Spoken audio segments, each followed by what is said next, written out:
Hello friends, स्वागत है आपका अपने YouTube चैनल में।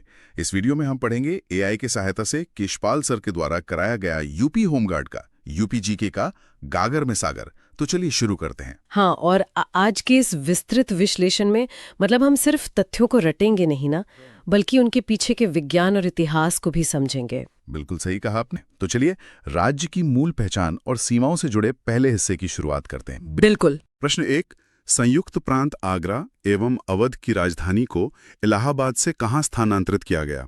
सही उत्तर है लखनऊ। और अगला है प्रश्न 2, उत्तर प्रदेश के राज्य चिन्ह में क्या दर्शाया गया है? सही उत्तर है धनुष और बाण और मछलियों की एक जोड़ी। ये तो काफी बुनियादी और जरूरी तथ्य हैं। हाँ, आगे बढ़ते हैं। प्रश्न 3, उत्तर प्रदेश की सीमा पश्चिम में किस भारतीय राज्य से लगती है? सही उत्तर है हरियाणा। और प्रश्न 4, शामली की सीमाएं निम्नलिखित में से किस राज्य से लगती हैं? सही उत्तर है हरियाणा। मतलब पश्चिमी यूपी का हरियाणा से सीधा जुड़ाव है। एकदम सही। अब अगला सवाल देखते हैं। प्रश्न 5, भारत की मानक याम्योत्तर क्या है और ये कहां से गुजरती है? सही उत्तर है 82 डिग्री 30 ई मिर्जापुर। यहाँ जो मिर्जापुर वाला तथ्य है ना, हाँ, वो बहुत दिलचस्प है। मतलब पूरे भारत की घड़ियां यहीं के देशांतर से सेट होती हैं। अरे हाँ, ये तो है। बिल्कुल। भूगोल के नजरिए से देखें तो ये स्थान पूर्व और पश्चिम भारत के बिल्कुल मध्य में पड़ता है, इसीलिए इसे मानक समय के लिए चुना गया। ये तो एक बहुत ही व्यवहारिक कारण है। चलिए आगे देखते हैं कि भौगोलिक रूप से राज्य कैसे बटा हुआ है। प्रश्न 6, महोबा जिला उत्तर प्रदेश के किस क्षेत्र में स्थित है? सही उत्तर है बुंदेलखंड। बुंदेलखंड का अपना एक अलग ही महत्व है। हाँ ना। प्रश्न 7, उत्तर प्रदेश का राज्य पक्षी कौन सा है? सही उत्तर है सारस क्रेन। और फिर प्रश्न 8, निम्नलिखित में से कौन सा उत्तर प्रदेश का राज्य पशु है? सही उत्तर है दलदली हिरण, बारासिंगा। बारासिंगा तो सच में खूबसूरत जानवर है। बिल्कुल। आगे है प्रश्न 9, उत्तर प्रदेश के किस शहर की सीमा हरियाणा से नहीं लगती है? सही उत्तर है बुलंदशहर। और प्रश्न 10, भारत का कौन सा राज्य अधिकतम राज्यों की सीमाओं को स्पर्श करता है? सही उत्तर है उत्तर प्रदेश। अब इस 10वें प्रश्न पर थोड़ा रुकते हैं। हाँ, बताइए। उत्तर प्रदेश की सीमाएं 8 राज्य, एक केंद्र शासित प्रदेश और नेपाल से मिलती हैं, लेकिन इसे सिर्फ एक राजनीतिक सीमा की तरह मत देखिए। तो फिर इसे कैसे देखना चाहिए? मतलब ये भारत का एक ऐसा कनेक्टिंग हब है जो पूरे उत्तर और मध्य भारत को जोड़ता है। पहाड़ों से लेकर पठारों तक ना, यहां से होकर हर रास्ता गुजरता है। लेकिन याद करने के लिहाज से इतने राज्यों की सीमाएं थोड़ा कंफ्यूजिंग हो सकती हैं। हाँ, वो तो है। पर इसे एक सांस्कृतिक पुल की तरह देखना वाकई मददगार है। खैर, आगे बढ़ते हैं राज्य की कुछ और पहचानों की तरफ। प्रश्न 11, उत्तर प्रदेश में राजकीय कार्यों में किस भाषा का प्रयोग होता है? सही उत्तर है हिंदी। ये तो स्वाभाविक है। बिल्कुल। प्रश्न 12, green park cricket stadium Uttar Pradesh के किस जिले में स्थित है? सही उत्तर है कानपुर। और प्रश्न 13, उत्तर प्रदेश के किस शहर को भारत की सांस्कृतिक राजधानी के रूप में जाना जाता है? सही उत्तर है वाराणसी। वाराणसी के बाद ही कुछ और है। सही कहा। अब प्रश्न 14, कौन सा किला बंगीरा पर्वत शिखर पर स्थित है? सही उत्तर है रानी झांसी का किला। और फिर प्रश्न 15, उत्तराखंड कब उत्तर प्रदेश से अलग हुआ था? सही उत्तर है नवंबर 2000। वर्ष 2000 में ना, जब उत्तराखंड अलग हुआ तो उत्तर प्रदेश ने सिर्फ अपना एक हिस्सा नहीं खोया। अच्छा। हाँ, बल्कि अपना पूरा पर्वतीय भूगोल दे दिया।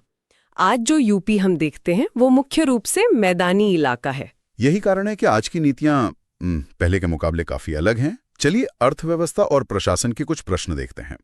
प्रश्न 16, उत्तर प्रदेश में मान्यता प्राप्त स्टॉक एक्सचेंज कहां अवस्थित है? सही उत्तर है कानपुर। कानपुर का औद्योगिक महत्व काफी रहा है। हाँ। प्रश्न 17, राजस्व परिषद उत्तर प्रदेश की स्थापना निम्नलिखित में से किस जिले में की गई थी? सही उत्तर है इलाहाबाद, प्रयागराज। और प्रश्न 18, उत्तर प्रदेश दिवस किस तिथि को मनाया जाता है? सही उत्तर है 24 जनवरी। 24 जनवरी का दिन काफी महत्वपूर्ण है। बिल्कुल। आगे है प्रश्न 19, निम्नलिखित में से किस जिले को राष्ट्रीय राजधानी क्षेत्र एनसीआर के 23वें जिले के रूप में शामिल किया गया है? सही उत्तर है शामली। और प्रश्न 20, उत्तर प्रदेश के निम्नलिखित जिलों में से किसकी सीमा नेपाल के साथ लगती है? सही उत्तर है महाराजगंज।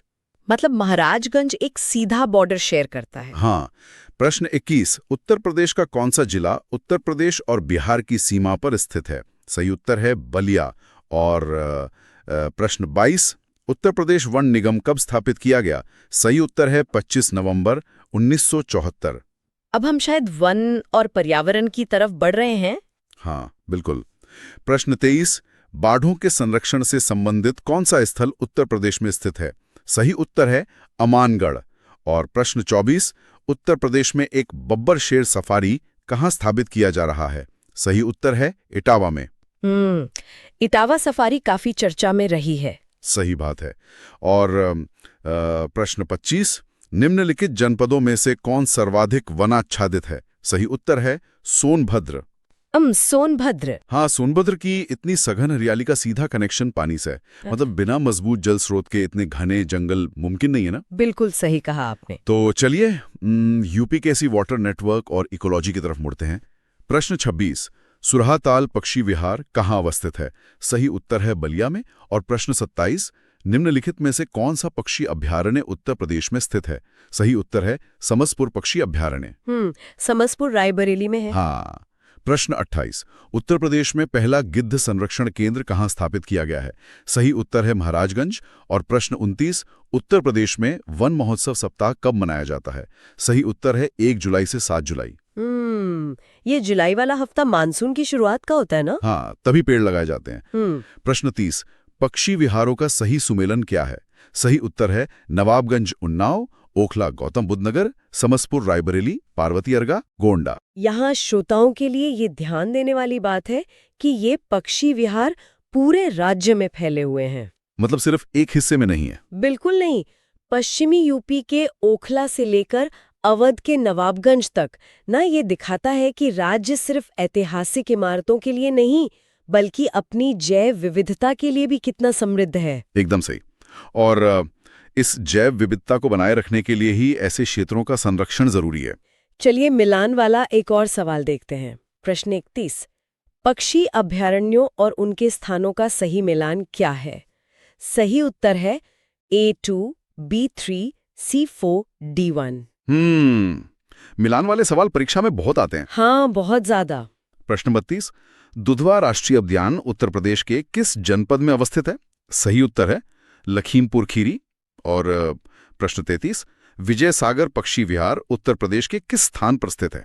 सही उत्तर है महोबा। दुधवा तो सबसे प्रमुख नेशनल पार्क है यूपी का। बिल्कुल। अब ये देखिए प्रश्न 34, उत्तर प्रदेश में अमानगढ़ टाइगर रिजर्व किस टाइगर रिजर्व का हिस्सा है? सही उत्तर है कॉर्बेट। हाँ, यहाँ जो अमानगढ़ और जिम कॉर्बेट का जुड़ाव है ना, वो एक बहुत बड़ा मोमेंट है। अच्छा, वो कैसे? मतलब भले कॉर्बेट अब उत्तराखंड का हिस्सा है, लेकिन प्रकृति इंसानों की खींची गई राजनीतिक सीमाएं नहीं जानती ना। हाँ, प्रकृति तो अपने हिसाब से चलती है। बिल्कुल।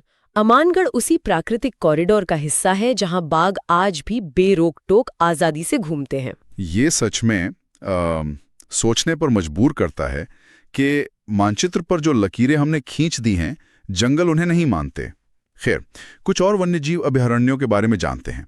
प्रश्न 35, उत्तर प्रदेश में मयूर संरक्षण केंद्र किस स्थान या जनपद में स्थित है? सही उत्तर है मथुरा। मथुरा और मयूर का तो बहुत पुराना संबंध है। हाँ। प्रश्न 36, चंद्रप्रभा वन्यजीव अभयारण्य कहाँ पर अवस्थित है? सही उत्तर है जनपद चंदौली। और प्रश्न 37, हस्तिनापुर वन्यजीव अभयारण्य की स्थापना 1986 किस जानवर की रक्षा के लिए की गई थी? सही उत्तर है दलदल हिरण, स्वैम्प डियर, जो कि हमारा राज्य पशु भी है। बिल्कुल सही। प्रश्न 38, सूर सरोवर पक्षी अभयारण्य में कीथम झील किसका प्राकृतिक आवास है? सही उत्तर है सारस क्रेन और चीत्तीदार गिद्ध। और प्रश्न 39, शेखा झील के नाम से एक नया राष्ट्रीय पक्षी विहार कहाँ विकसित किया जा रहा है? सही उत्तर है अलीगढ़ में। शेखा झील काफी नया डेवलपमेंट है। हाँ, और इसी से जुड़ा है प्रश्न 40, सूर सरोवर रामसर स्थल के संदर्भ में कौन सा कथन सत्य है? सही उत्तर है यह एक मानव निर्मित जलाशय है। अक्सर हमें लगता है ना कि प्रकृति के संरक्षण का मतलब सिर्फ पुराने जंगलों को बचाना है। हाँ, आम धारणा तो यही है। लेकिन मानव निर्मित होकर भी सूर सरोवर का रामसर साइट बन जाना ये साबित करता है कि अगर हम सही प्रयास करें तो हम प्रकृति को वापस भी कुछ दे सकते हैं। ये तो एक बहुत ही सकारात्मक नजरिया है। चलिए अब जंगलों और झीलों से निकलकर हम नदियों और ऊर्जा संसाधनों की तरफ चलते हैं। प्रश्न 41, गंगा नदी उत्तर प्रदेश में किस जनपद से प्रवेश करती है? सही उत्तर है बिजनौर। बिजनौर से ही गंगा मैदानी इलाके में अच्छे से प्रवेश करती है। हाँ। प्रश्न 42, काशी किस नदी के किनारे पर बसा हुआ है? सही उत्तर है गंगा। और प्रश्न 43, काशी विद्यापीठ वाराणसी की स्थापना किसने की? सही उत्तर है शिव प्रसाद गुप्ता। काशी का ऐतिहासिक महत्व बहुत गहरा है। बिल्कुल। प्रश्न 44, संपूर्णानंद संस्कृत विश्वविद्यालय कहाँ स्थित है? सही उत्तर है वाराणसी। और प्रश्न 45, लखनऊ में रविंद्रालय की स्थापना निम्नलिखित में से किस वर्ष में हुई थी? सही उत्तर है 1964। रविंद्रालय कला का बहुत बड़ा केंद्र है। हाँ। अब अगला सवाल देखिए, प्रश्न 46, उत्तर प्रदेश में परमाणु ऊर्जा केंद्र कहाँ स्थापित है? सही उत्तर है नरौरा, बुलंदशहर। नरौरा। मुझे यहाँ हमेशा एक शंका होती है, मतलब यूपी इतना बड़ा राज्य है, फिर नरौरा में ही परमाणु ऊर्जा केंद्र क्यों बनाया गया? ये एक बहुत तार्किक सवाल है। मतलब इसका सीधा संबंध भूगोल और विज्ञान से है। अच्छा, कैसे? न्यूक्लियर रिएक्टर को लगातार ठंडा रखने के लिए भारी मात्रा में पानी की आवश्यकता होती है ना। अरे हाँ। नरौरा ठीक गंगा नदी के किनारे बसा है। अरे हाँ, पानी का स्रोत। बिल्कुल। और साथ ही ये भूकंपीय दृष्टिकोण से अपेक्षाकृत सुरक्षित क्षेत्र था, इसीलिए इस ज्योग्राफिकल लोकेशन को चुना गया। ओह, अब समझ में आया कि हर बड़े प्रोजेक्ट के पीछे कितनी प्लानिंग होती है। चलिए आगे के प्रश्न देखते हैं। प्रश्न 47, निम्नलिखित में से कौन सा युग्म सही सुमेलित नहीं है? सही उत्तर है यूरेनियम झांसी। गलत, ये ललितपुर में है। हाँ, यूरेनियम ललितपुर में ही मिलता है। बिल्कुल। प्रश्न 48, निम्नलिखित में से कौन एक उत्तर प्रदेश में नहीं पाया जाता? सही उत्तर है अभ्रक, माइका। और प्रश्न 49, देवदरी एवं राजदरी जलप्रपात किस स्थान पर स्थित हैं? सही उत्तर है चंदोली। ये जलप्रपात बहुत सुंदर है। हाँ। प्रश्न पॉइंट 50, निम्नलिखित में से किस नदी का जल ग्रहण क्षेत्र सर्वाधिक है? सही उत्तर है सोन। सोन नदी का बेसिन काफी बड़ा है। सही कहा। अब पानी और ऊर्जा के बाद हम उन खनिजों की बात करते हैं जो उद्योगों की नींव रखते हैं। प्रश्न 52, उत्तर प्रदेश में किसे रामसर स्थल के रूप में नामित किया गया है? सही उत्तर है उपर्युक्त सभी। यहां ऑप्शन नहीं है, पर ये कई साइट्स की बात कर रहा है। हाँ, यूपी में आप काफी रामसर साइट्स हो गए हैं। बिल्कुल।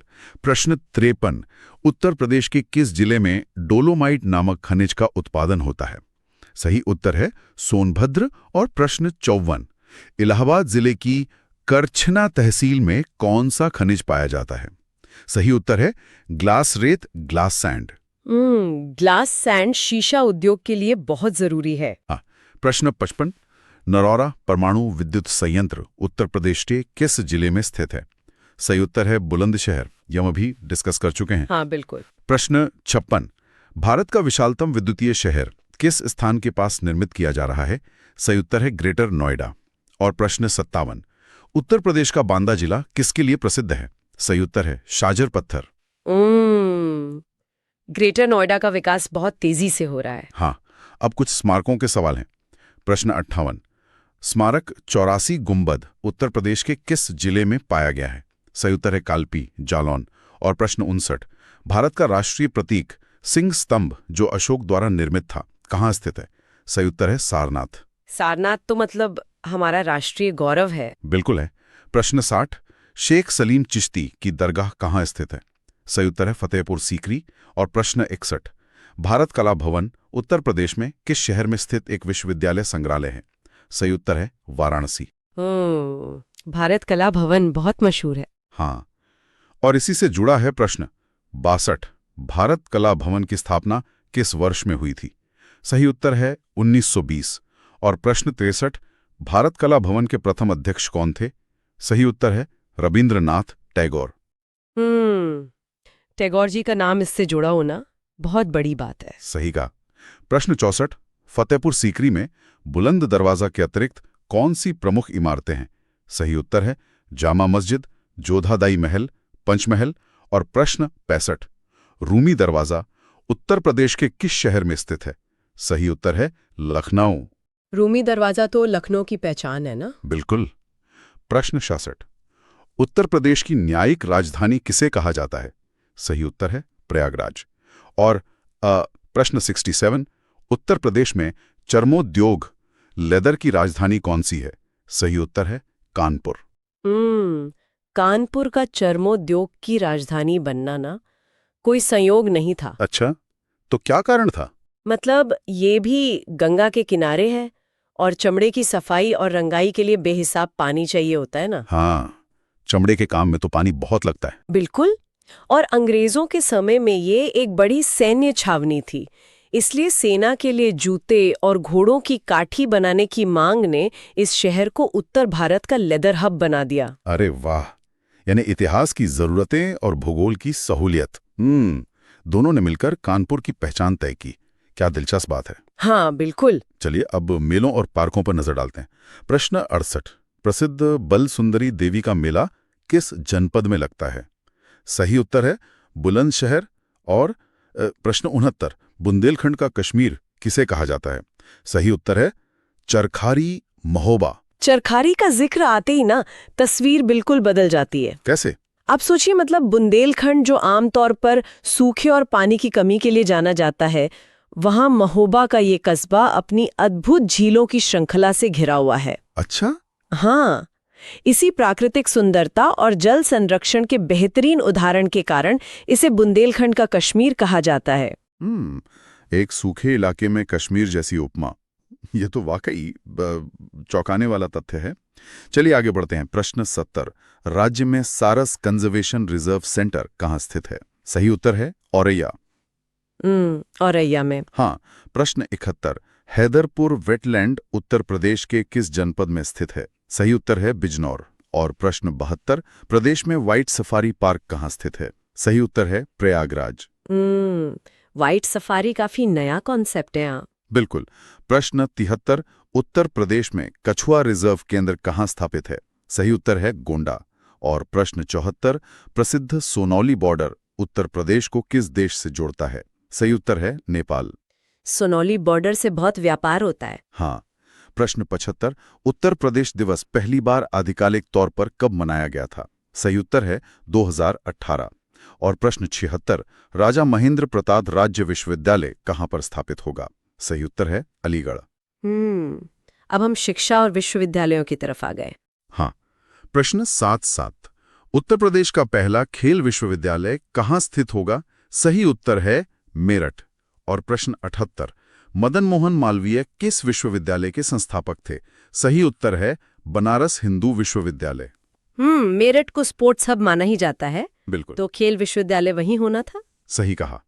प्रश्न 79, उत्तर प्रदेश राष्ट्रीय कानून विश्वविद्यालय की नींव कहाँ रखी गई है? सही उत्तर है प्रयागराज। और प्रश्न 80, डॉक्टर भीमराव अंबेडकर संग्रहालय एवं पुस्तकालय कहाँ स्थित है? सही उत्तर है रामपुर। प्रयागराज तो न्यायिक राजधानी है ही। बिल्कुल। प्रश्न 81, उत्तर प्रदेश के किस विश्वविद्यालय को पूर्व का ऑक्सफोर्ड कहा जाता था? सही उत्तर है इलाहाबाद विश्वविद्यालय। और प्रश्न 82, काशी विद्यापीठ वाराणसी की स्थापना किसने की? सही उत्तर है शिव प्रसाद गुप्ता। इलाहाबाद विश्वविद्यालय का इतिहास तो बहुत ही गौरवशाली रहा है। हाँ, बहुत से बड़े बड़े लोग वहां से निकले हैं। प्रश्न 83, सेंट्रल फुटवेयर ट्रेनिंग इंस्टीट्यूट किस शहर में स्थित है? सही उत्तर है आगरा। और प्रश्न 84, चंद्रशेखर आजाद कृषि एवं प्रौद्योगिकी विश्वविद्यालय कहाँ स्थित है? सही उत्तर है कानपुर।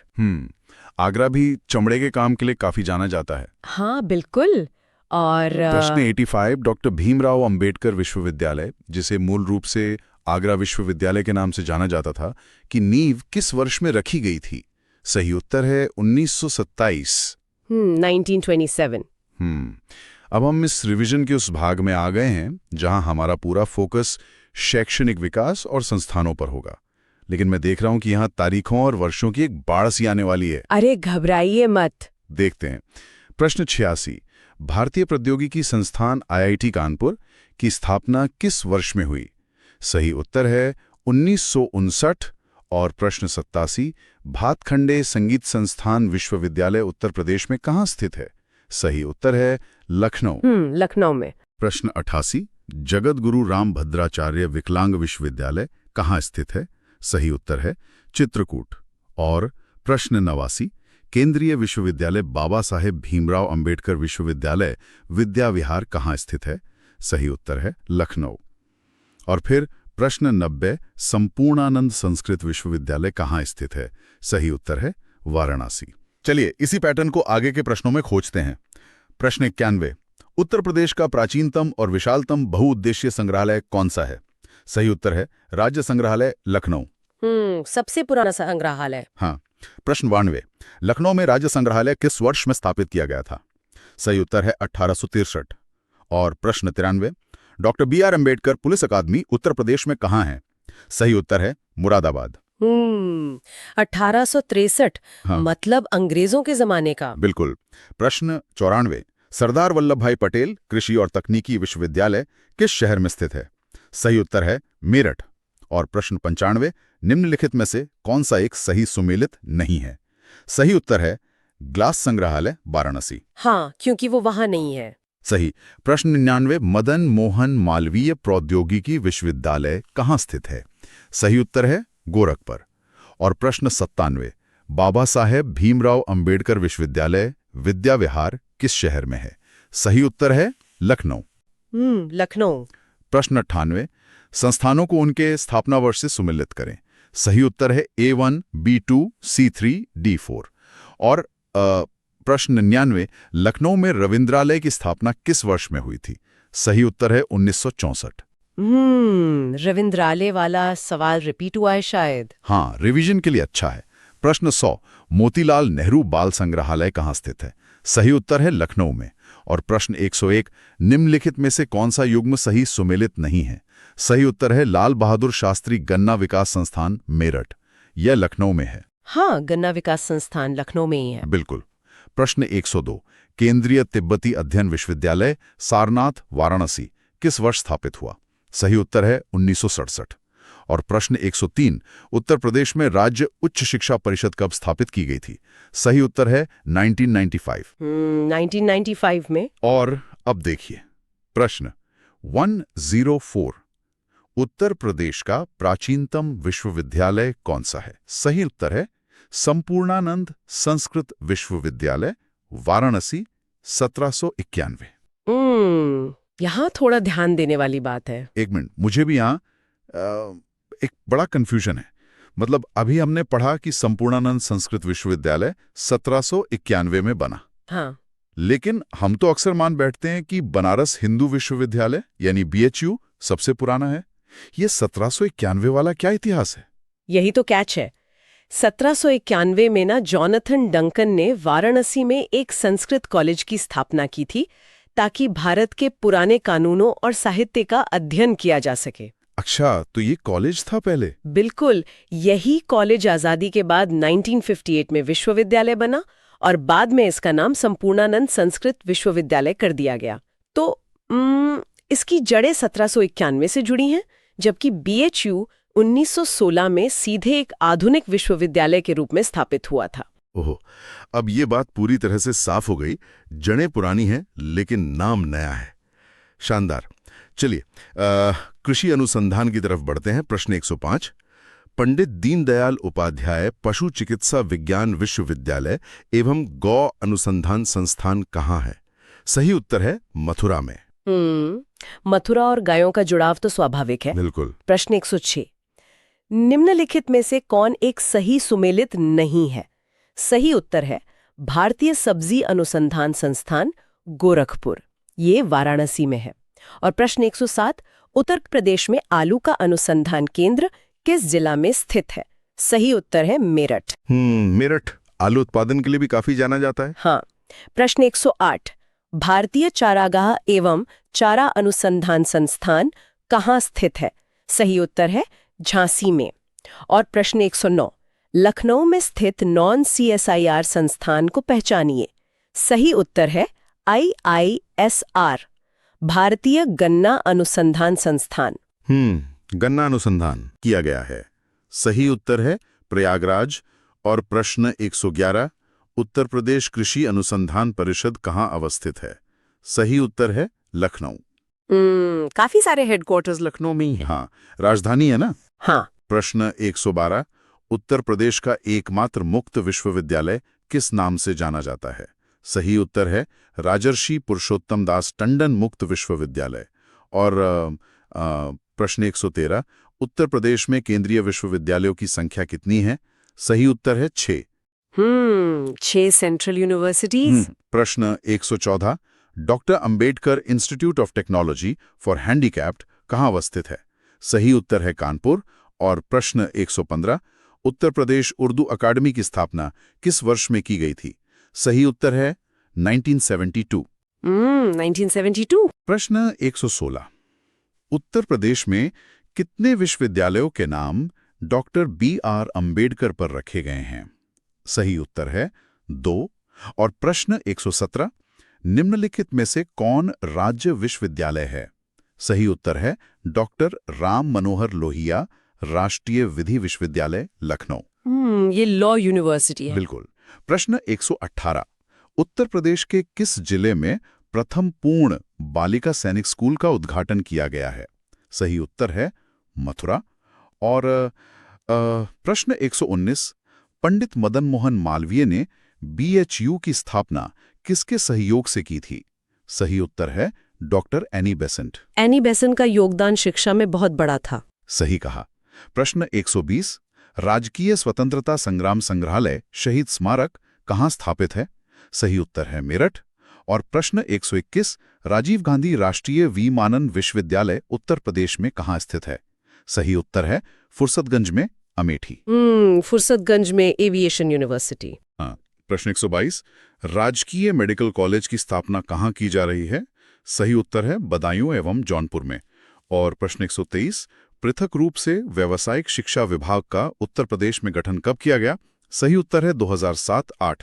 व्यावसायिक शिक्षा मतलब वोकेशनल ट्रेनिंग ना? बिल्कुल। प्रश्न 124, कन्हैयालाल माणिकलाल केंद्रीय हिंदी संस्थान कहाँ स्थित है? सही उत्तर है आगरा में। और प्रश्न 125, उत्तर प्रदेश शासन द्वारा किस आयु वर्ग तक के बच्चों को प्राथमिक शिक्षा उपलब्ध कराने में उच्च प्राथमिकता दी जा रही है? सही उत्तर है 14 वर्ष तक। जो कि हमारा संवैधानिक अधिकार भी है। एकदम सही।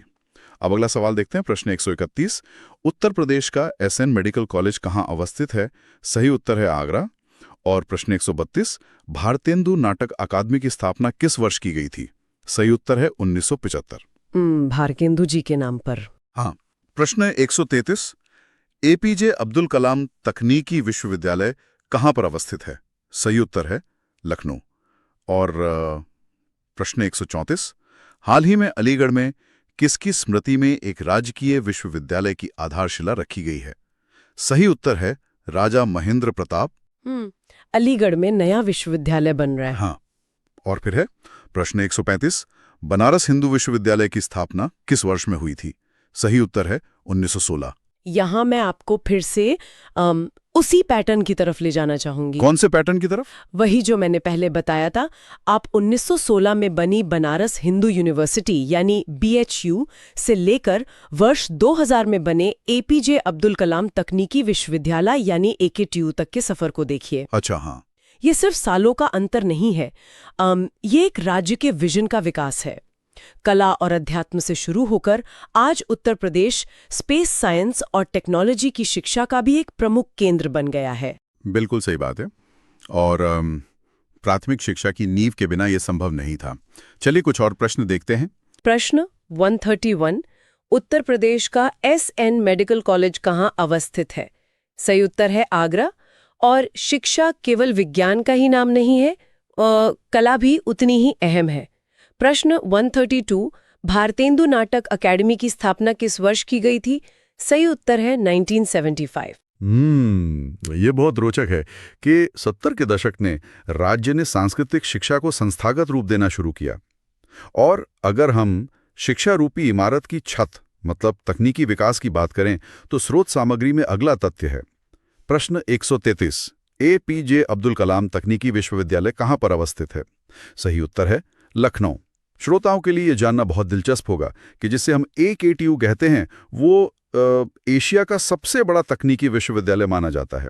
इसकी स्थापना वर्ष 2000 में हुई थी और इसी उच्च शिक्षा में एक और नाम जुड़ रहा है। प्रश्न 134, हाल ही में अलीगढ़ में किसकी स्मृति में एक राजकीय विश्वविद्यालय की आधारशिला रखी गई है? सही उत्तर है राजा महेंद्र प्रताप। प्रश्न 135, बनारस हिंदू विश्वविद्यालय की स्थापना किस वर्ष में हुई थी? सही उत्तर है 1916। लेकिन उच्च शिक्षा से पहले उस नींव की बात करते हैं जहां से आम जनता की शिक्षा शुरू हुई। प्रश्न 136, 1882 ईस्वी में हंटर कमीशन रिपोर्ट में किसके विकास पर बल दिया गया? सही उत्तर है प्राथमिक शिक्षा पर। हाँ, ये 1882 का वर्ष भारतीय शिक्षा के लिए एक बहुत बड़ा टर्निंग पॉइंट था। उससे पहले ब्रिटिश नीतियां सिर्फ कुछ उच्च वर्ग के लोगों को पढ़ाने पर केंद्रित थी, मतलब ज्ञान छन छन कर नीचे जाएगा। हंटर कमीशन ने पहली बार ये माना कि नहीं, सरकार को सीधे आम जनता की प्राथमिक शिक्षा पर ध्यान और पैसा लगाना चाहिए। बिल्कुल, उसी नींव का परिणाम है कि आज हमारे पास शिक्षा को सर्वसुलभ बनाने की इतनी योजनाएं हैं। जैसे स्रोत में आगे दिया है प्रश्न 137, उत्तर प्रदेश में अनौपचारिक शिक्षा योजना कब शुरू की गई? सही उत्तर है वर्ष 1975 में। और फिर प्रश्न 138, उत्तर प्रदेश में स्कूल चलो अभियान की शुरुआत कब की गई? सही उत्तर है वर्ष 2000 में। इसके बाद बालिकाओं के लिए है प्रश्न 139, कस्तूरबा गांधी बालिका विद्यालय योजना कब शुरू की गई? सही उत्तर है वर्ष 2004 में। हाँ, और कस्तूरबा गांधी योजना विशेष रूप से उन बालिकाओं के लिए थी जो मुख्य धारा की शिक्षा से छूट गई थी। ये सिर्फ शिक्षा नहीं, सशक्तिकरण था। इसी दिशा में एक और योजना है, प्रश्न 140, सर्व शिक्षा योजना 2005 के अंतर्गत लड़कियों के निःशुल्क ड्रेस योजना में किस समूह को शामिल किया गया है? सही उत्तर है कक्षा 1 से 8 तक। और फिर प्रश्न 141, कल्प शिक्षा योजना किससे संबंधित है? सही उत्तर है प्राथमिक शिक्षा से। ये बिल्कुल स्पष्ट है कि शिक्षा समाज के सशक्तिकरण का पहला कदम है। लेकिन जब समाज में संकट आता है ना, तो कुछ वर्गों को अतिरिक्त सहारे की जरूरत होती है। हमारे नोट्स के अगले कुछ प्रश्न इसी सामाजिक सुरक्षा की बात करते हैं। जैसे प्रश्न 142, उत्तर प्रदेश मुख्यमंत्री बाल सेवा योजना विशेष रूप से किसके लिए बनाई गई है? सही उत्तर है कोविड में अनाथ हुए बच्चों को वित्तीय सहायता प्रदान करना। और महिलाओं के लिए प्रश्न 143, उत्तर प्रदेश की योजना निर्भया एक पहल किसके सशक्तिकरण के लिए है? सही उत्तर है महिलाएं। हाँ, बिल्कुल, समाज के हर कमजोर वर्ग का ध्यान रखा गया है। जैसे अगला है प्रश्न 144, यूपी की कुष्ठ रोग पेंशन योजना के लाभार्थियों को कितना मासिक अनुदान दिया जाता है? सही उत्तर है 3000 रुपए। और महिलाओं की सुरक्षा के लिए सबसे बड़ी योजना, प्रश्न 145, महिलाओं की सुरक्षा और आत्मनिर्भरता के लिए उत्तर प्रदेश की व्यापक पहल कौन सी है? सही उत्तर है मिशन शक्ति। तो इन योजनाओं से पता चलता है कि उत्तर प्रदेश का दायरा कितना बड़ा है। मतलब महामारी से लेकर कुष्ठ रोग तक हर मोर्चे पर काम करना होता है। लेकिन अब अगर शिक्षा इमारत की नींव है, तो अर्थव्यवस्था और रोजगार उस इमारत की प्लम्बिंग और इलेक्ट्रिसिटी है, जिसके बिना पूरी संरचना बेजान है। हाँ, और यहाँ बात सच में दिलचस्प हो जाती है। जब हम अर्थव्यवस्था की बात करते हैं तो अक्सर बड़े बड़े डिजिटल पोर्टल्स का नाम आता है। जैसे यहाँ दिया है प्रश्न 146, निवेश मित्र मोबाइल एप्लीकेशन किस राज्य की एक पहल है? सही उत्तर है उत्तर प्रदेश। लेकिन क्या जमीनी हकीकत में निवेश मित्र जैसे ऐप सच में एक छोटे व्यापारी के लिए काम करते हैं, या ये सिर्फ कागजी योजनाएं हैं? ये एक बहुत ही व्यावहारिक संशय है। दरअसल पहले एक छोटे उद्योग को शुरू करने के लिए दर्जनों विभागों से एनओसी लेनी पड़ती थी, जो भ्रष्टाचार और देरी का बड़ा कारण था। निवेश मित्र ने क्या किया कि उन सभी विभागों को एक सिंगल विंडो डिजिटल प्लेटफॉर्म पर ला दिया। इससे फाइलें कहाँ अटकी हैं ये पारदर्शी हो गया। ये सिर्फ बड़े उद्योगपतियों के लिए नहीं, बल्कि एमएसएमई सेक्टर के लिए बहुत बड़ा कदम था। अच्छा, मतलब पारदर्शिता बड़ी है और अर्थव्यवस्था का लाभ हर वर्ग तक पहुंचे, इसके लिए कई और योजनाएं भी हैं। प्रश्न 147, संगम योजना का मुख्य उद्देश्य क्या है? सही उत्तर है विकलांगों की कल्याण वृद्धि करना। मजदूरों के लिए भी एक पहल है। प्रश्न 148, स्वामी विवेकानंद ऐतिहासिक पर्यटन यात्रा योजना 2021 किन व्यक्तियों के लिए है? सही उत्तर है मजदूरों के लिए और फंड्स के बारे में। प्रश्न 149, यूपीएसआरएलएम ने रिस्क रिड्रेसल फंड के तहत SC/ST के आरक्षित सदस्यों के लिए कितने का प्रावधान किया है? सही उत्तर है 225 रुपीस। प्रश्न 150, मुख्यमंत्री सामूहिक विवाह योजना के तहत सरकार प्रत्येक लाभार्थी युगल को कितनी राशि देती है? सही उत्तर है 1,01,000 रुपीस। और वापस अगर उद्योगों के तकनीकी पहलुओं पर आएं तो प्रश्न 151, निवेशार्थी पोर्टल द्वारा कौन सी सेवा प्रदान नहीं की जाती? सही उत्तर है उद्योगों के लिए भूमि आवंटित करना, मतलब जमीन आवंटन इसके दायरे में नहीं है। अगला तथ्य देखते हैं। प्रश्न 152, निर्मल भारत अभियान योजना के तहत रिवॉल्विंग फंड प्राप्त करने वाले 4 जिलों में कौन नहीं था? सही उत्तर है वाराणसी। और अब औद्योगिक विकास की एक ऐसी योजना जिसने पूरे देश का ध्यान खींचा है। प्रश्न 153, उत्तर प्रदेश सरकार की एक जिला एक उत्पाद योजना का लक्ष्य किसको प्रोत्साहित करना है? सही उत्तर है स्वदेशी और विशिष्ट उत्पादों को। ODOP का लॉजिक बहुत शानदार है। मतलब इसने पलायन रोकने का एक नया तरीका निकाला। बजाय इसके कि लोग काम के लिए बड़े शहरों में जाएं, क्यों ना हर जिले की अपनी एक विशिष्ट पहचान, जैसे भदोही के कालीन या मुरादाबाद के पीतल को ही ग्लोबल मार्केट से जोड़ दिया जाए। ये वाकई एक मास्टर स्ट्रोक है। इसके साथ ही उद्योगों और किसानों की सहायता के लिए और भी तंत्र है। प्रश्न 154, उत्तर प्रदेश उद्योग बंधु योजना का उद्देश्य क्या है? सही उत्तर है औद्योगिक इकाइयों की समयबद्ध स्थापना सुनिश्चित करना। और किसानों के लिए प्रश्न 155, उत्तर प्रदेश में किसान मित्र योजना का आरंभ कब हुआ था? सही उत्तर है 18 जून 2001 को। बिल्कुल। और विकास की इस मुख्य धारा में महिलाओं की भागीदारी सुनिश्चित करने के लिए भी विशेष प्रयास हैं। प्रश्न 156, स्वावलंबन योजना किस उद्देश्य की पूर्ति करती है? सही उत्तर है महिलाओं को प्रशिक्षण एवं कौशल प्रदान करना। इसके अलावा प्रश्न 157, किशोरी शक्ति योजना का उद्देश्य क्या है?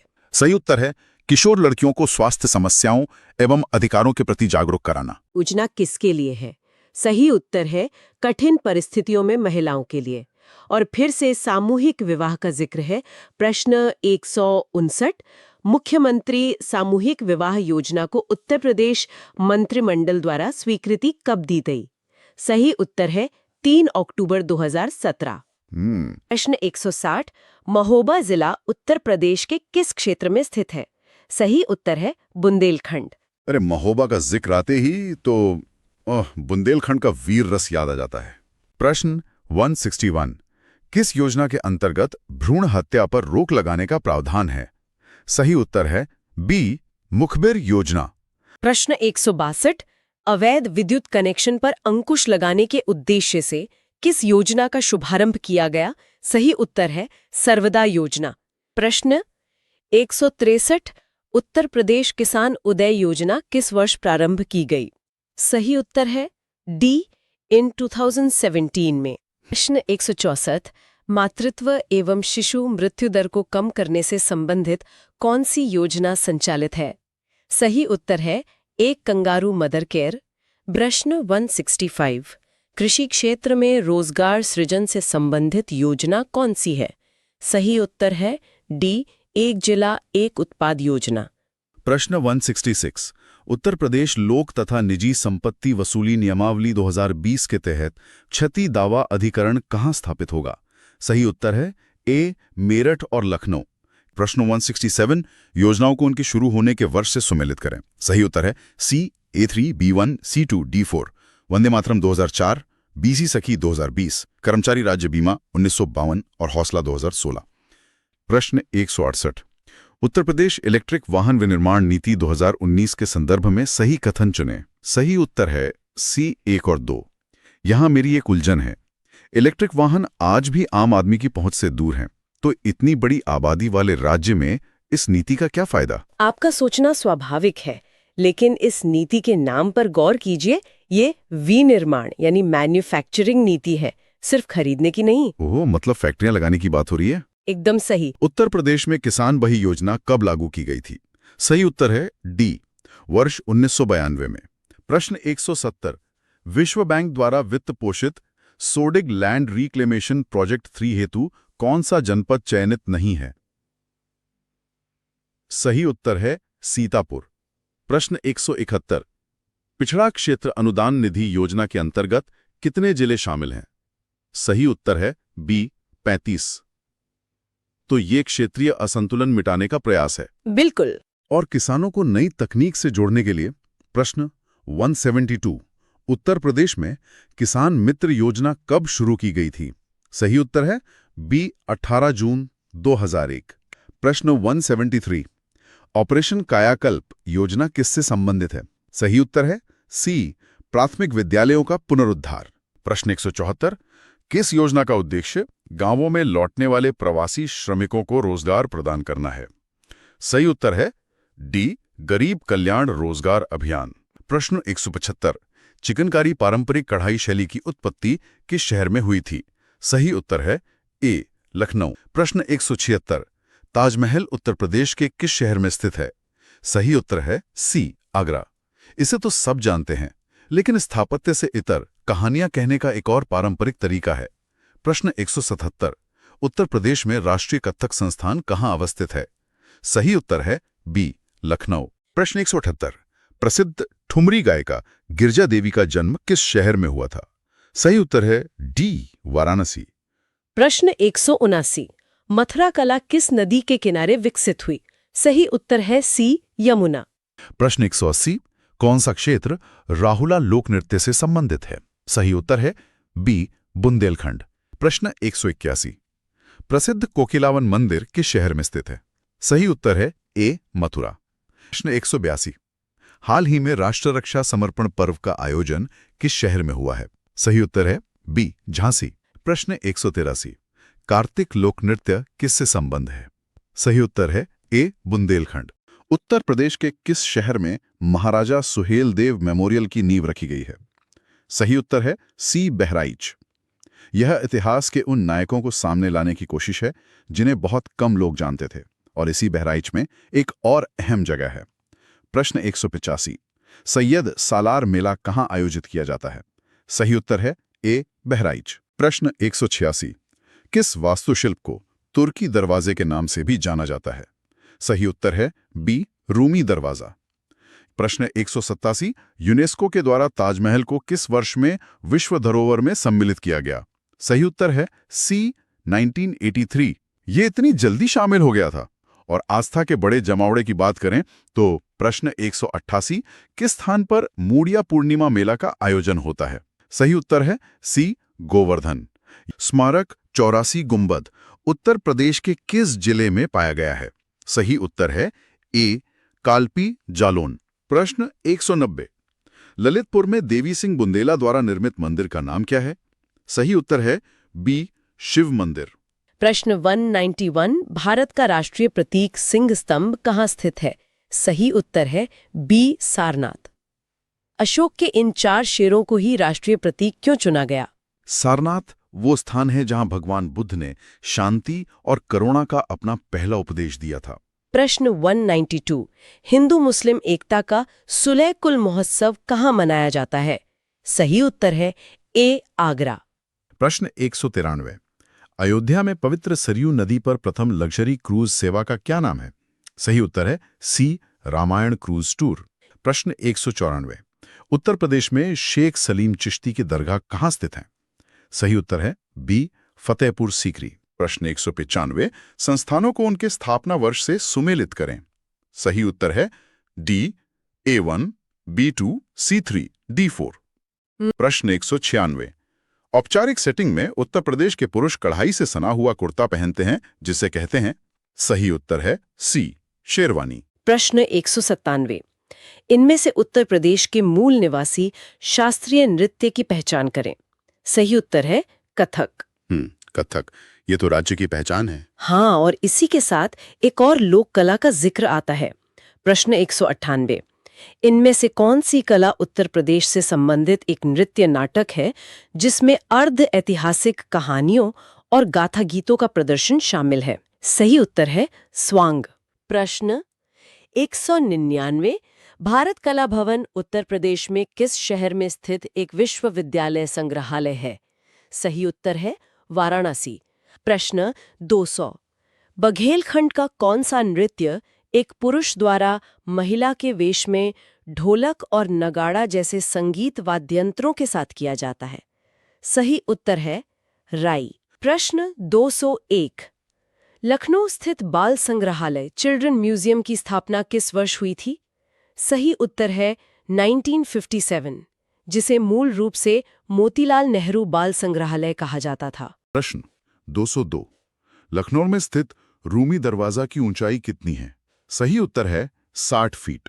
प्रश्न 203। देवगढ़ में स्थित गुप्त काल का दशावतार मंदिर, जो भगवान विष्णु को समर्पित है, अपनी वास्तुकला की शैली के कारण उत्तर भारत में सबसे प्राचीन ज्ञात क्या है? सही उत्तर है पंचायतन मंदिर। प्रश्न 204। उत्तर प्रदेश में कुंभ मेला का उत्सव किन नदियों के संगम पर मनाया जाता है? सही उत्तर है गंगा, यमुना और पौराणिक सरस्वती, जिसे 2017 में यूनेस्को ने मान्यता दी। प्रश्न 205। चारकोला मौसमी लोक नृत्य है। सही उत्तर है उत्तर प्रदेश का, जो ब्रज क्षेत्र में 108 दियों के साथ किया जाता है। 108 दियों का पहिया सिर पर रखकर नाचना गुरुत्वाकर्षण और शारीरिक संतुलन का एक अद्भुत खेल है। सच में। वहीं अवध की तहजीब को संवारने के लिए हमारे स्रोत में है प्रश्न 206। लखनऊ उत्सव, जिसे अब लखनऊ महोत्सव कहा जाता है, प्रारंभ हुआ? सही उत्तर है 1975-76। हाँ, लखनऊ महोत्सव एक सरकारी प्रयास है जिसने अवधी व्यंजनों, गजलों और चिकनकारी जैसी कलाओं को वैश्वीकरण के दौर में विलुप्त होने से बचाया है। और इन संस्कृतियों को सहेजने वाले संस्थानों की बात करें तो प्रश्न 207। निम्नलिखित में से किस स्थान पर उत्तर मध्य क्षेत्र सांस्कृतिक केंद्र स्थित है? सही उत्तर है प्रयागराज, जिसकी स्थापना 1986 में हुई। जी। और धार्मिक सद्भाव का एक अनूठा उदाहरण देखिए। प्रश्न 208। निम्नलिखित में से कौन एक सही सुमेलित नहीं है? सही उत्तर है देवा शरीफ, जौनपुर, क्योंकि असल में ये बाराबंकी में है। देवा शरीफ बहुत प्रसिद्ध है। हाँ, और इसी से जोड़ा है अगला सवाल। प्रश्न 209। उत्तर प्रदेश के निम्नलिखित किस ऐतिहासिक मेले में हिंदू और मुसलमान दोनों आते हैं? सही उत्तर है नौचंदी का मेला, जो मेरठ में लगता है। उत्तर प्रदेश की यही गंगा जमुनी तहजीब इसकी सबसे बड़ी ताकत रही है। देवा शरीफ में वारिस अली शाह की मज़ार पर होली भी उतनी ही शिद्दत से मनाई जाती है जितनी ईद। और नौचंदी में? नौचंदी मेले में एक तरफ नवचंदी देवी का मंदिर है और बिल्कुल सामने बारे मियाँ की मज़ार। ये भूगोल में ही नहीं, लोगों के दिलों में भी एकीकरण का प्रतीक है। आस्था के मंचन की बात हो तो वाराणसी को कैसे छोड़ दें। प्रश्न 210। रामनगर बनारस में रामलीला का मंचन कितने दिन होता है? सही उत्तर है 31 दिन। ये दुनिया की सबसे अनोखी थिएटर प्रस्तुति है। इसमें कोई एक मंच नहीं होता, रामनगर का पूरा शहर ही मंच बन जाता है। पूरा शहर? हाँ, दर्शक अभिनेताओं के साथ साथ एक जगह से दूसरी जगह चलते हैं। 31 दिनों तक चलने वाला ये मंचन आधुनिक इमर्सिव थिएटर का सदियों पुराना भारतीय रूप है। अद्भुत। चलिए अब संगीत और भाषा के स्तंभों पर आते हैं। यहाँ कुछ रोचक तथ्य हैं। प्रश्न 211। निम्नलिखित में से कौन एक कथक कलाकार नहीं है? सही उत्तर है किशन महाराज, क्योंकि वे तबला वादक हैं। साथ ही प्रश्न 212। प्रसिद्ध शास्त्रीय गायक भीमसेन जोशी संबंधित हैं। सही उत्तर है किराना घराने से। अब देखिए, जब हम घराना कहते हैं तो उसका मतलब सिर्फ एक परिवार नहीं होता। तो क्या होता है? बल्कि संगीत की एक विशेष शैली और विचारधारा से होता है। किराना घराना अपनी लंबी और सुरीली तान के लिए मशहूर है। पंडित भीमसेन जोशी ने इसी जटिल कला को आम लोगों के कानों तक पहुंचाया, जिसके लिए उन्हें भारत रत्न भी मिला। आज हम जो मानक हिंदी बोलते हैं ना, उसका ढांचा अमीर खुसरो की खड़ी बोली पर ही टिका है। अच्छा, वो वहीं से आई है। जी।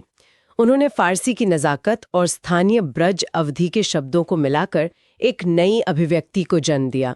और सिनेमा से पहले हाथरस और कानपुर की नौटंकी ही आम इंसान का नेटफ्लिक्स हुआ करती थी। हाँ, ये तुलना बहुत सटीक है। अब जरा उत्सवों के मिजाज को समझते हैं। प्रश्न 215। उत्तर प्रदेश में होली के त्योहार पर लठमार होली मनाई जाती है। सही उत्तर है बरसाना में। और लोकगीतों का एक बहुत ही सटीक सुमेलन देखिए स्रोत से।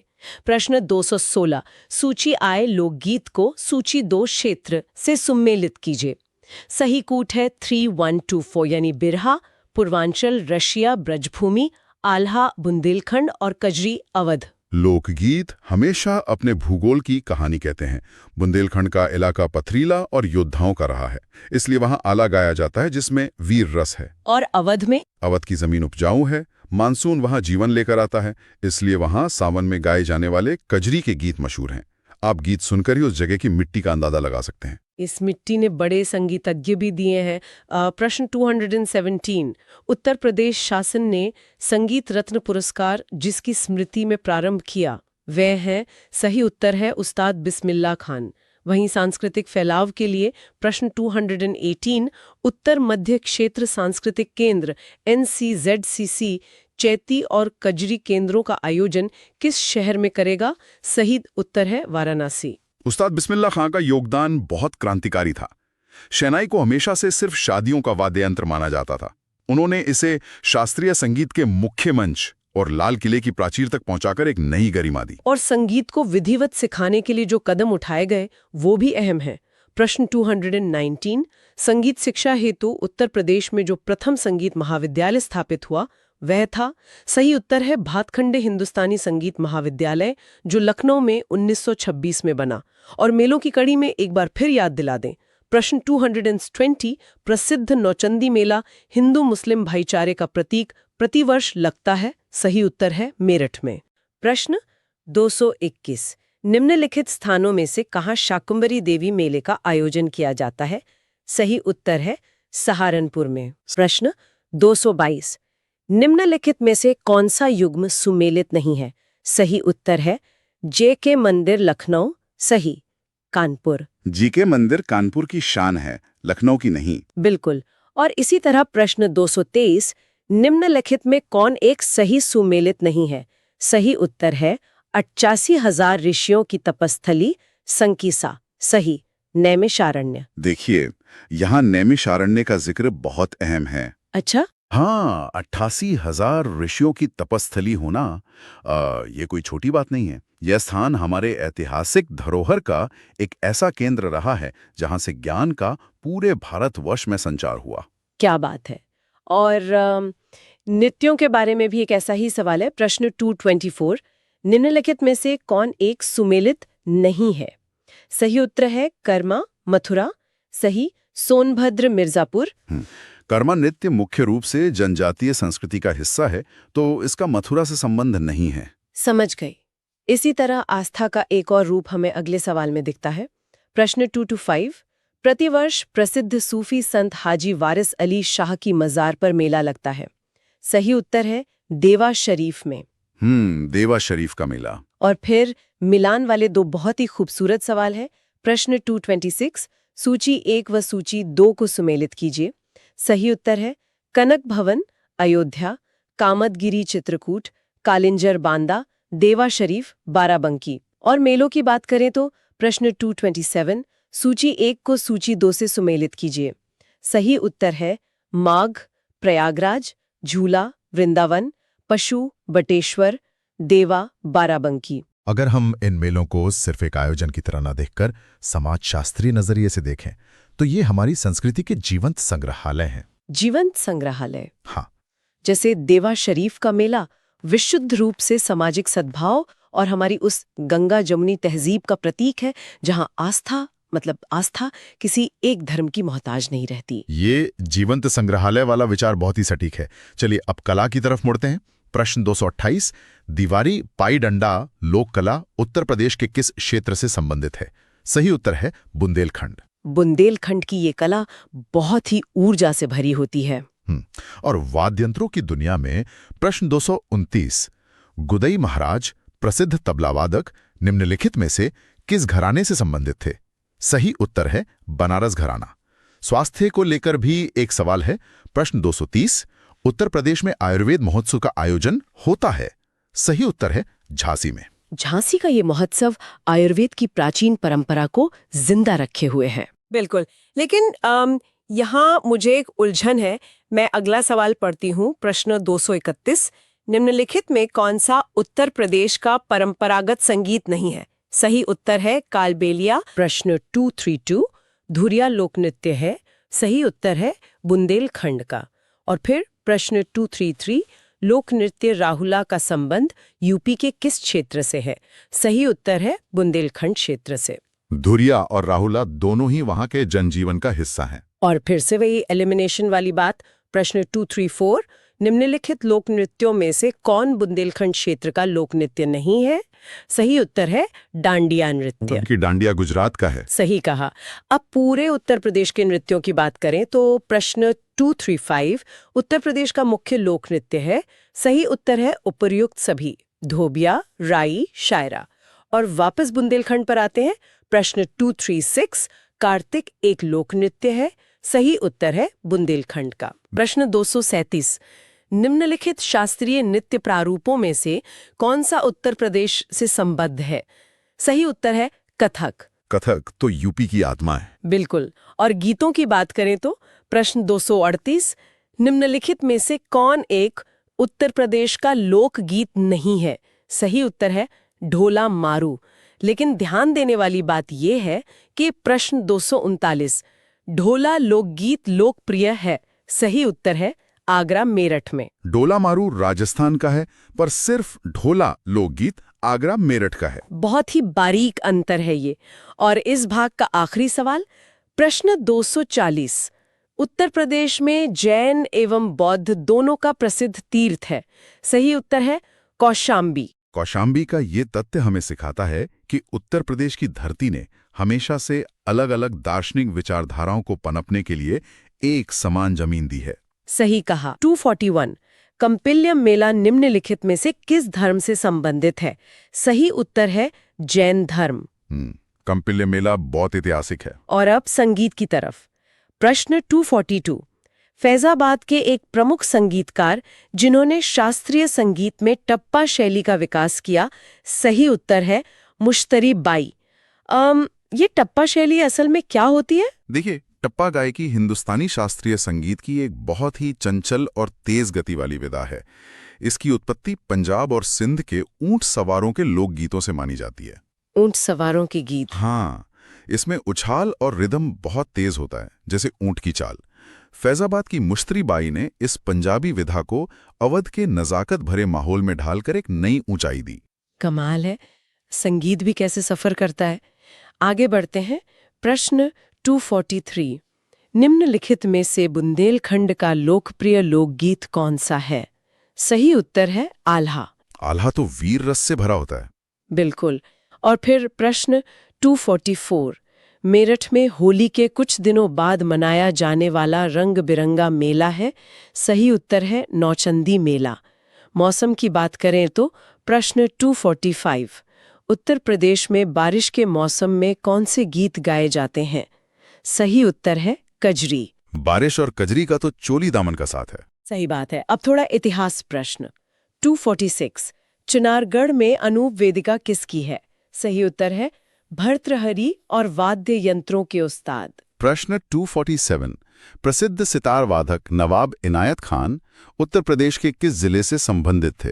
सही उत्तर है इटावा। इटावा का संगीत में बहुत बड़ा योगदान रहा है। और अब एक बहुत ही महान नाम।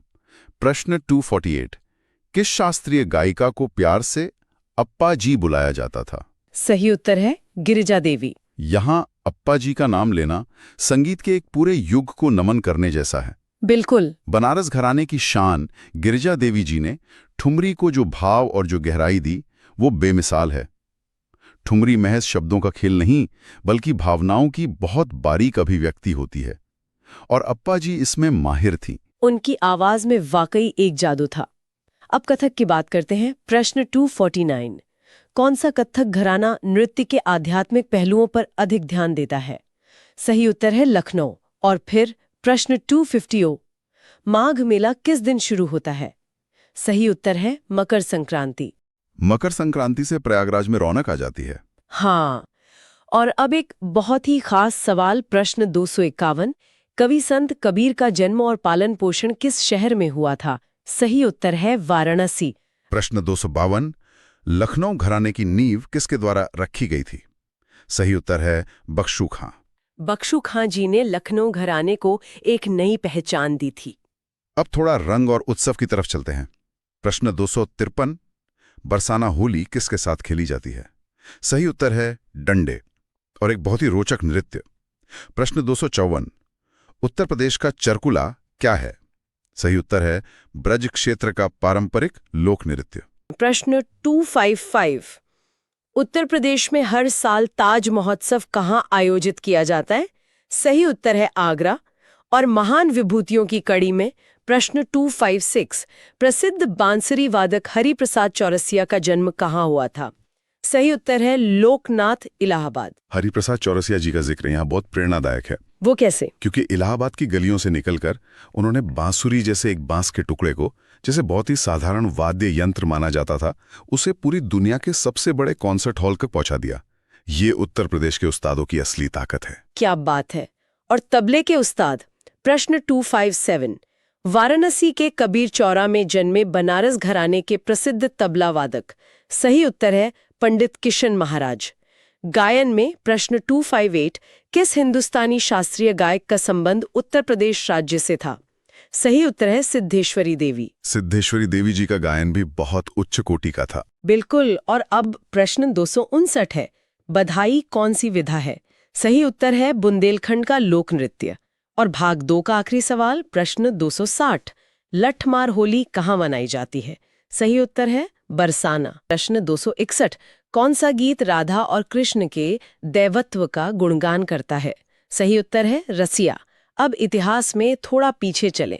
प्रश्न 262, प्राचीन पुरुषों द्वारा चौक या गहरे लाल रंग से बनाए गए चित्र किस जिले में अधिक पाए जाते हैं? सही उत्तर है मिर्जापुर। मिर्जापुर की ये गुफाएं पाषाण काल की कहानी कहती हैं। और एक धार्मिक स्थल। प्रश्न 263, नैमिषारण्य तीर्थ स्थान किस जिले में स्थित है? सही उत्तर है सीतापुर। अब कला का एक और रूप।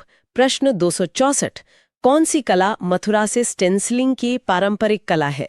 सही उत्तर है सांझी। सांझी कला बहुत ही बारीक काम है। और नृत्य प्रश्न पॉइंट 256, किस भारतीय शास्त्रीय नृत्य की उत्पत्ति उत्तर प्रदेश से हुई है? सही उत्तर है कथक।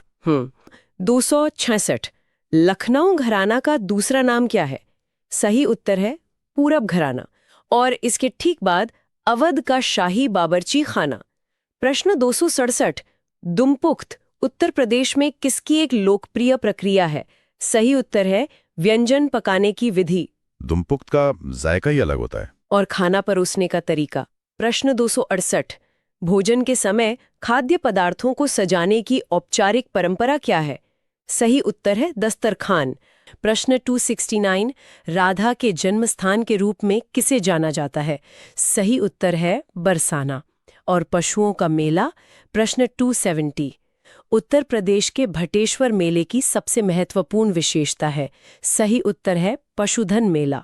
प्रश्न 271, फयाज खान द्वारा स्थापित रंगीला घराना किस स्थान पर स्थित है? सही उत्तर है आगरा। नाटक का एक रूप। प्रश्न 272, उत्तर प्रदेश का पारंपरिक अर्ध ऐतिहासिक कहानियों का नृत्य नाटक है? सही उत्तर है स्वांग। स्वांग में कलाकार पौराणिक चरित्रों की नकल करके समाज को एक कहानी सुनाते हैं। सही कहा।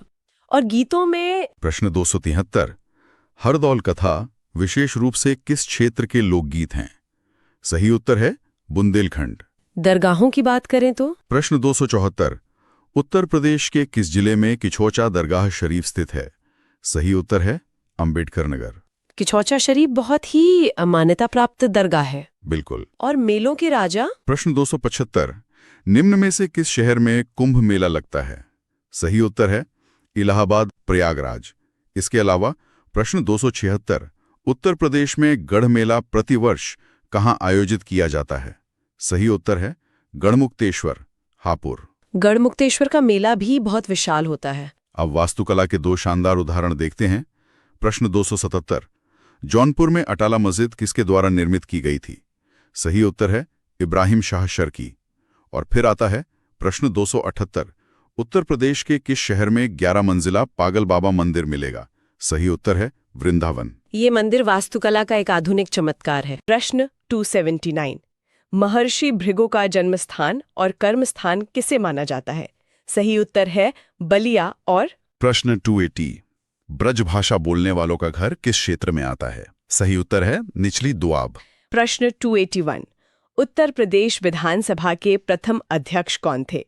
सही उत्तर है राजर्षि पुरुषोत्तम दास टंडन। टंडन जी का योगदान बहुत बड़ा रहा है। और प्रश्न 282 उत्तर प्रदेश के पहले मुख्यमंत्री कौन थे? सही उत्तर है श्री गोविंद वल्लभ पंत। अब इस राज्य की विशालता का अंदाजा इन आंकड़ों से लगाइए। प्रश्न 283 उत्तर प्रदेश विधानसभा में कितने सदस्य हैं? सही उत्तर है 403। 403 सदस्य बहुत बड़ी संख्या है। और संसद में प्रश्न 284 उत्तर प्रदेश में लोकसभा निर्वाचन क्षेत्रों की कुल संख्या है। सही उत्तर है 80। प्रशासन की बात करें तो प्रश्न 285 उत्तर प्रदेश राजस्व संहिता 2006 के अनुसार प्रत्येक जिले में कितने कलेक्टर नियुक्त होंगे? सही उत्तर है 1। हर जिले का एक कलेक्टर। और न्यायपालिका में प्रश्न 286 वर्तमान में इलाहाबाद उच्च न्यायालय में न्यायाधीशों की स्वीकृत संख्या कितनी है? सही उत्तर है 160। अगर हम इन आंकड़ों को सिर्फ नंबर न मानकर इनकी गहराई में जाएं, 403 विधायक, 80 सांसद और 160 हाईकोर्ट जज। यह दर्शाता है कि उत्तर प्रदेश का प्रशासनिक ढांचा दुनिया के कई पूरे देशों से भी बड़ा और जटिल है। इतने बड़े राज्य को एक धागे में पिरोकर रखना पंत जी और टंडन जी जैसे शुरुआती नेताओं की दूरदृष्टि का ही परिणाम था। बिल्कुल, इतने बड़े राज्य को संभालना कोई बच्चों का खेल नहीं है और सुरक्षा सबसे जरूरी है। प्रश्न 287 उत्तर प्रदेश पुलिस की टैगलाइन क्या है? सही उत्तर है सुरक्षा आपकी, संकल्प हमारा। और अब तो नई फोर्सेस भी बन गई हैं। हाँ, जैसे प्रश्न 288 यूपीएसएसएफ का पूरा नाम बताएं। सही उत्तर है Uttar Pradesh special security force. और डिजिटल दुनिया में प्रश्न 289 ऑनलाइन वित्तीय धोखाधड़ी रिपोर्ट करने के लिए शिकायत की समय सीमा क्या है? सही उत्तर है 24 घंटे के भीतर। 24 घंटे का हाईटेक रिस्पॉन्स। और इसका मुख्यालय प्रश्न 290 उत्तर प्रदेश में साइबर अपराध मुख्यालय कहाँ स्थित है? सही उत्तर है लखनऊ। महिलाओं की सुरक्षा के लिए प्रश्न 291 उत्तर प्रदेश में वुमेन पावर लाइन का संपर्क नंबर क्या है? सही उत्तर है 1090। 1090 ने बहुत बड़ा बदलाव लाया है। मुझे ये देखकर सच में हैरानी होती है। जहां हम अभी कुछ देर पहले प्राचीन गुफाओं की बात कर रहे थे, वहीं अब हम 24 घंटे के साइबर रिस्पॉन्स और 1090 की बात कर रहे हैं। देखिए, यही तो एक जीवंत राज्य की असली निशानी है। वो अपनी इतिहास और जड़ों को सूखने नहीं देता, लेकिन भविष्य की चुनौतियों से आंखें भी नहीं चुराता। साइबर मुख्यालय या 1090 जैसी सेवाएं ये दिखाती हैं कि प्रशासन तकनीकी मोर्चे पर भी पूरी तरह से तैयार है। बहुत ही सटीक विश्लेषण। आइए अब हम अंतिम प्रश्नों की ओर बढ़ते हैं। प्रश्न 292 उत्तर प्रदेश के लोकायुक्त अपना त्यागपत्र किसे संबोधित करेंगे?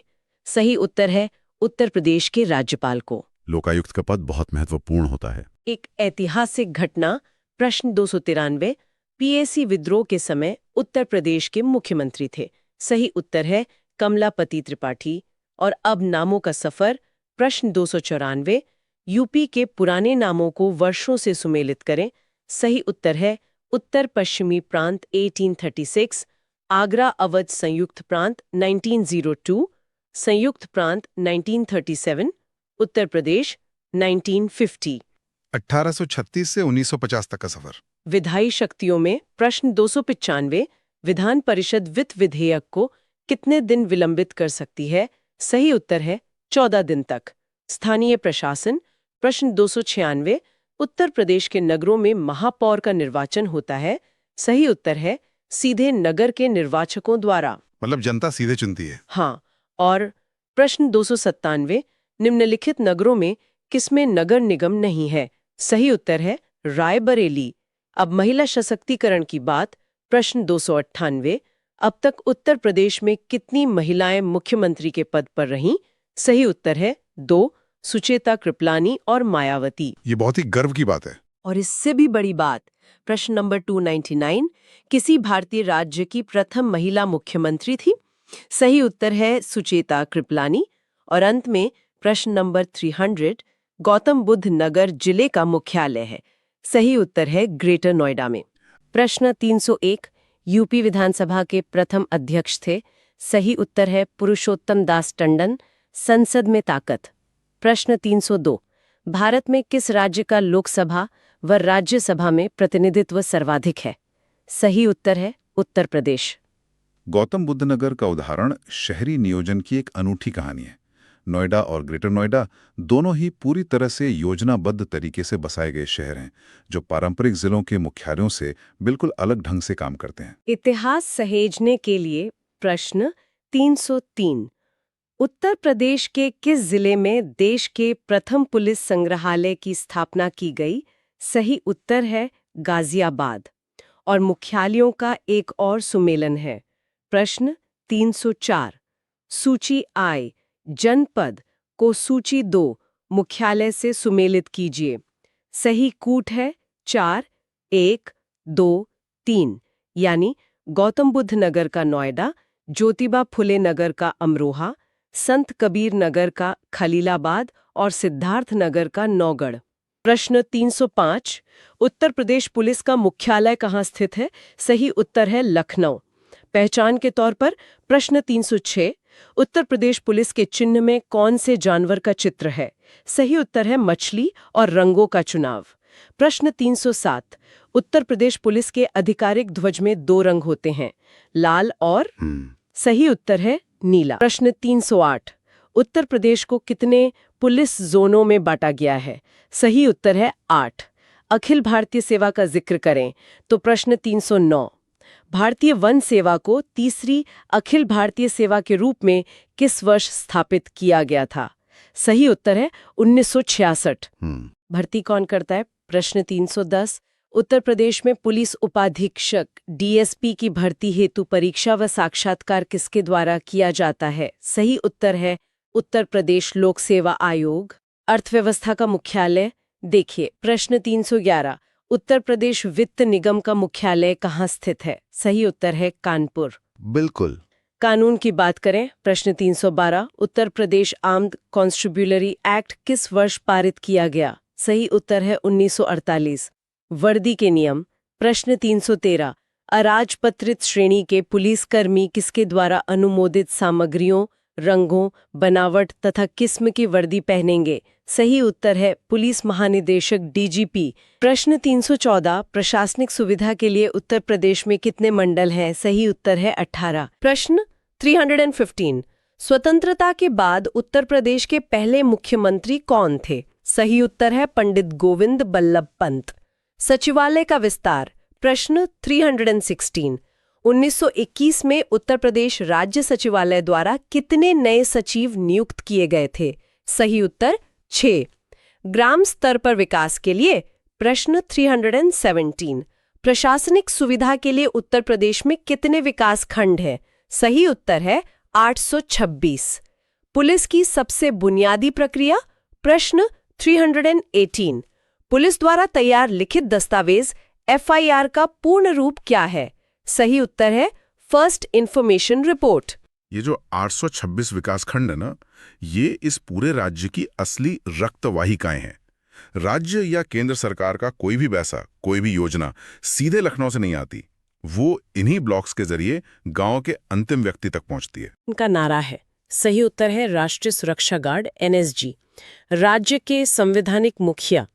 प्रश्न 320, उत्तर प्रदेश सरकार का संवैधानिक प्रमुख कौन होता है? सही उत्तर है राज्यपाल। आप पुलिस के ढांचे को थोड़ा और तोड़ते हैं। प्रश्न 321, उत्तर प्रदेश में पुलिस रेंजों की संख्या कितनी है जिसमें प्रत्येक में 2 से 4 जिले शामिल हैं? सही उत्तर है 18। एक भ्रामक तथ्य जिसे दूर करना जरूरी है। प्रश्न 322, इनमें से कौन सा गलत प्रशासनिक मंडल है? सही उत्तर है गाजियाबाद, क्योंकि यह मेरठ मंडल के अंदर आने वाला एक जिला है। तकनीकी शिक्षा के क्षेत्र में प्रश्न 323, उत्तर प्रदेश के किस शहर में भारतीय प्रौद्योगिकी संस्थान आईआईटी अवस्थित है? सही उत्तर है कानपुर। जैसे प्रशासन में 18 मंडल है ना, वैसे ही पुलिस जोन के नीचे 18 रेंज बनाई गई हैं। ये दोनों समानांतर चलते हैं। रेंज का प्रभार डीआईजी के पास होता है। इस तरह से पुलिस प्रशासन को ऊपर से नीचे तक एक पिरामिड की तरह खड़ा किया गया है। हम अब जमीनी प्रशासन और कुछ ऐतिहासिक बदलावों के अंतिम पड़ाव पर हैं। प्रश्न 324, उत्तर प्रदेश के लोकायुक्त का पद किस वर्ष में सृजित किया गया? सही उत्तर है 1975। भाषा का बड़ा फैसला, प्रश्न 325, किस वर्ष सभी सरकारी कार्यों के लिए हिंदी का प्रयोग कानूनी तौर पर अनिवार्य कर दिया गया था? सही उत्तर है 1968। प्रश्न 326, संयुक्त प्रांत का नाम उत्तर प्रदेश बदलने के बाद प्रथम राज्यपाल कौन थे? सही उत्तर है सर हरमस जी परोशा मोदी और आजादी के ठीक बाद। प्रश्न 327, श्रीमती सरोजनी नायडू ने किस अवधि के दौरान कार्यभार संभाला था? सही उत्तर है 1947-1949। जी। जमीनी कानून, प्रश्न 328, उत्तर प्रदेश ग्राम आबादी अधिनियम निम्नलिखित में से किस वर्ष में पारित किया गया था? सही उत्तर है 1947। शहरी ढांचे में, प्रश्न 329, प्रशासनिक सुविधा के लिए उत्तर प्रदेश में कितने शहरी निकाय हैं? सही उत्तर है 915। प्रश्न 330, उत्तर प्रदेश का प्रथम लोकायुक्त कौन था? सही उत्तर है विशंबर दयाल। सरकारी कर्मचारियों के लिए, प्रश्न 331, उत्तर प्रदेश लोक सेवा न्यायाधिकरण किस वर्ष स्थापित हुआ था? सही उत्तर है 1976। और अब वो आंकड़ा जो इस राज्य की असली ताकत है। कौन सा आंकड़ा? 1332। वर्तमान में उत्तर प्रदेश राज्य में कितने ग्राम पंचायत हैं? सही उत्तर है लगभग 52,000। अंत के दो ऐतिहासिक तथ्य दोहराते हुए प्रश्न 333, स्वतंत्र भारत में उत्तर प्रदेश के प्रथम विधानसभा अध्यक्ष कौन थे? सही उत्तर है पुरुषोत्तम दास टंडन। और हमारा अंतिम प्रश्न है प्रश्न 334, उत्तर प्रदेश का प्रथम राज्यपाल इनमें से कौन था? सही उत्तर है सरोजनी नायडू।